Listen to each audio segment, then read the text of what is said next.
पाता था। हम 100% टीकाकरण कवरेज की तरफ बढ़ रहे थे कि कोरोना वायरस ने हमें घेर लिया। देश ही नहीं, दुनिया के सामने फिर पुरानी आशंकाएं घिरने लगी कि अब भारत कैसे इतनी बड़ी आबादी को बचा पाएगा। लेकिन साथियों, जब नीयत साफ होती है, नीति स्पष्ट होती है, निरंतर परिश्रम होता है, तो नतीजे भी मिलते हैं। हर आशंका को दरकिनार करके भारत ने 1 साल के भीतर ही एक नहीं बल्कि 2 made in India vaccine launch कर दी।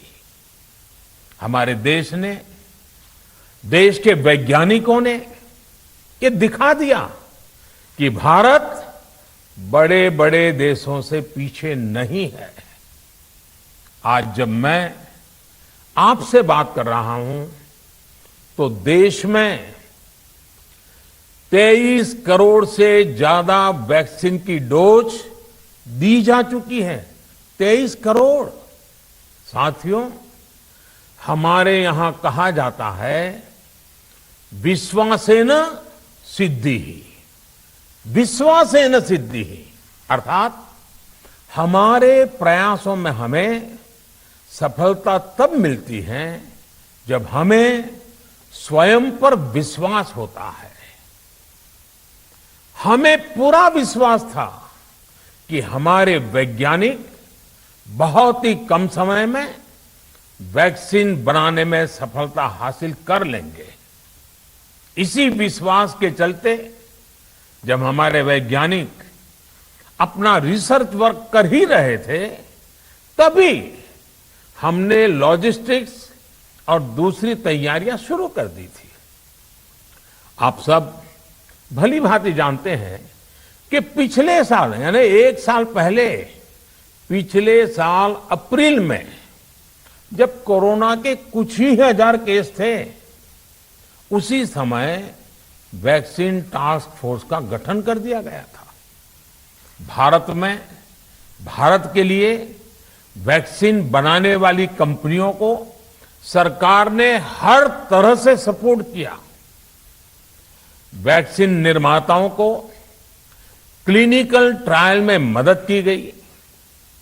रिसर्च और डेवलपमेंट के लिए जरूरी फंड दिया गया। हर स्तर पर सरकार उनके साथ कंधे से कंधा मिलाकर चली। आत्मनिर्भर भारत पैकेज के तहत मिशन कोविड सुरक्षा के माध्यम से भी उन्हें हजारों करोड़ रुपए उपलब्ध कराए गए। पिछले काफी समय से देश लगातार जो प्रयास और परिश्रम कर रहा है, उससे आने वाले दिनों में वैक्सीन की सप्लाई और भी ज्यादा बढ़ने वाली है। आज देश में 7 कंपनियां विभिन्न प्रकार की वैक्सीन का प्रोडक्शन कर रही है। 3 और वैक्सीन का ट्रायल भी एडवांस स्टेज पे चल रहा है। वैक्सीन की उपलब्धता बढ़ाने के लिए दूसरे देशों की कंपनियों से भी वैक्सीन खरीदने की प्रक्रिया को तेज किया गया है। इधर हाल के दिनों में कुछ एक्सपर्ट्स द्वारा हमारे बच्चों को लेकर भी चिंता जताई गई है। इस दिशा में भी 2 वैक्सीन का ट्रायल तेजी से चल रहा है। इसके अलावा अभी देश में एक नेजल वैक्सीन पर भी रिसर्च जारी है। इसे सिरिंज से न देकर नाक में स्प्रे किया जाएगा।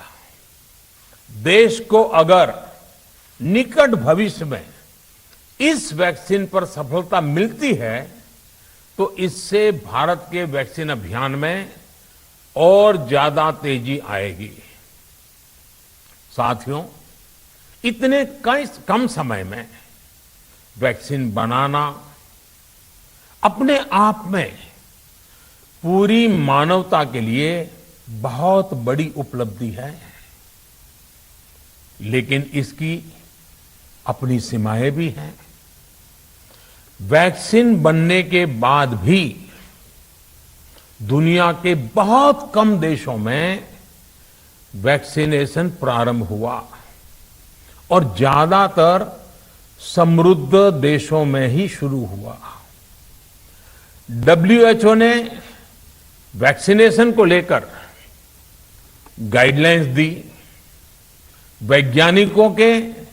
वैज्ञानिकों ने वैक्सीनेशन की रूपरेखा रखी और भारत ने भी जो अन्य देशों की बेस्ट प्रैक्टिसेस थी, विश्व स्वास्थ्य संगठन WHO के मानक थे, उसी आधार पर चरणबद्ध तरीके से वैक्सीनेशन करना तय किया।